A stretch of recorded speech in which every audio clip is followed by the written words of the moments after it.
Ladies and gentlemen, it's Austin McFarland again, and this is my second self-tape providing an example of an outro for the upcoming Best Buy digital video workshop.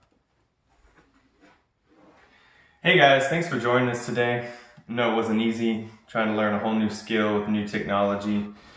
A lot of times that can be a daunting task, and sometimes it's just hard to kind of rewire, kind of restructure our brains to learn a new skill. But thank you. I want to thank Drew Mack so much today, our professional resident expert coming in and really calming everybody's nerves. And he was just extremely knowledgeable and helpful and was able to really kind of break down some of the more complex kind of terms and jargon and skills and really make it real simplistic and understanding when to use a flash and whether indoors, outdoors, and the time of day, low lighting or golden hour lighting. You never know what the situation may call for, but it was really inspirational to see his work and his ability, in person. That was really incredible. Now I just wanted to talk a little bit more about kind of my experience with photography. Actually, my experience actually started at a Best Buy. I got a Canon Rebel T3i, still have it, with a stock 18 by 55, millimeter lens. So I really started from the bottom, now I'm here, right? I've added a couple lenses over the years. One of my favorite ones is actually a 70 by 300. It's like a telephoto lens. Really great for like sports and kind of wildlife photography. But ironically enough, one of my favorite pictures was when I got a chance to go to Rome and I was in the Colosseum with that little 18 by 55 lens. It's a good portrait lens. I was able to get to the top and then just get this, as good of a panorama as you can with a 18 by 55, but that was just an incredible moment.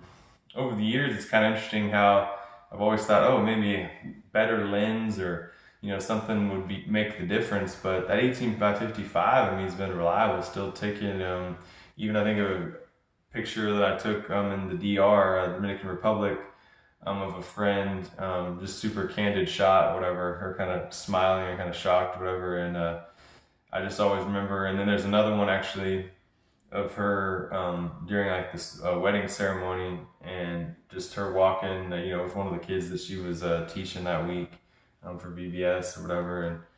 And again, it's just kind of that moment captured in time, that decisive moment, and just getting every expression. It's to say like a picture's worth 1,000 words. But anyways, just really enjoyed that, and but I really have seen, just the love of photography in general. Even when I had point and shoot cameras, those disposable cameras back in when I went to Africa, several years ago or whatever, and ever since then I was like, man, I'm never gonna get a Polaroid or a disposable or whatever. I've got to get a DSLR, and so sure enough, I just finally bit the bullet and bought.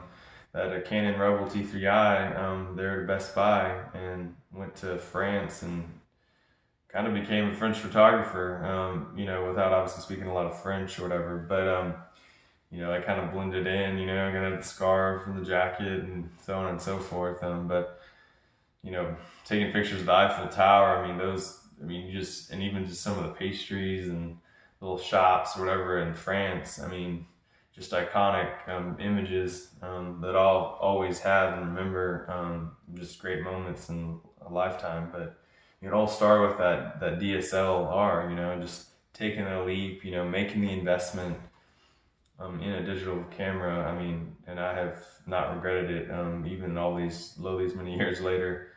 But anyways, thanks for listening. And I just feel like that's one of the reasons why, even though I'm not wearing a blue shirt, I just have that passion for photography, and it's opened up a whole new world that I didn't even know existed or even cared about, but just different people and cultures and food and these landmarks and in moments in time you can't get back, but it's just that moment to kind of capture that you can have forever. And it won't have the same face or the same body or whatever it is, or maybe that animal that you captured won't be alive next time you're there. You never know. It's one of those things that it's just priceless. It's timeless, and ultimately, it's one of those things that that just has